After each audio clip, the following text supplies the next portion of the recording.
After inactivating the sodium channel, the voltage begins to move back to the resting potential because of the potassium leakage channel and the action of the sodium-potassium pump. But this isn't fast enough if we need to send another action potential quickly.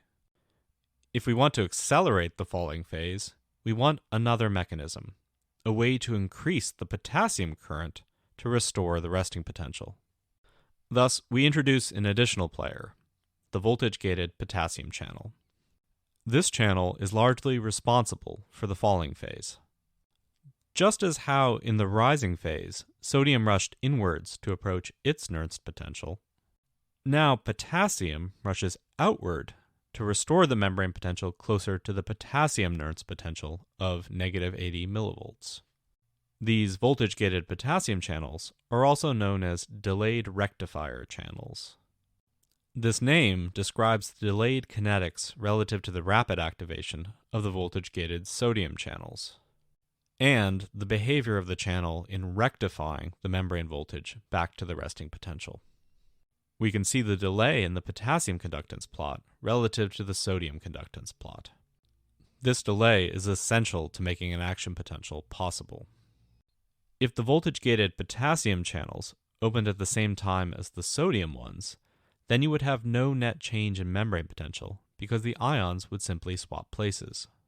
With these additional potassium channels open, there's actually a greater potassium conductance than at rest.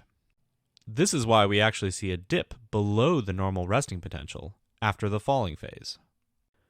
This is called hyperpolarization, also known more colloquially as the undershoot. The increased potassium conductance from the open channels brings the membrane voltage even closer to potassium's Nernst potential of around -80 millivolts. We should stress here that despite these large effects on the membrane potential, the ion concentrations still haven't really changed very much. The number of ions that actually move can be calculated in a manner similar to the 1 in 100,000 value that we determined in the first lesson. So, if we return to the same ion permeabilities and ion concentrations, our original resting potential is restored, as determined by the GHK equation. Let's put everything we've learned together now.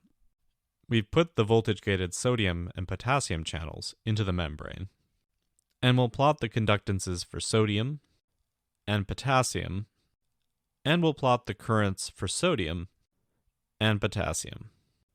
As you move through the action potential, take notice of the state of each channel, each ion's current at any given time, and how that affects the overall action potential shape.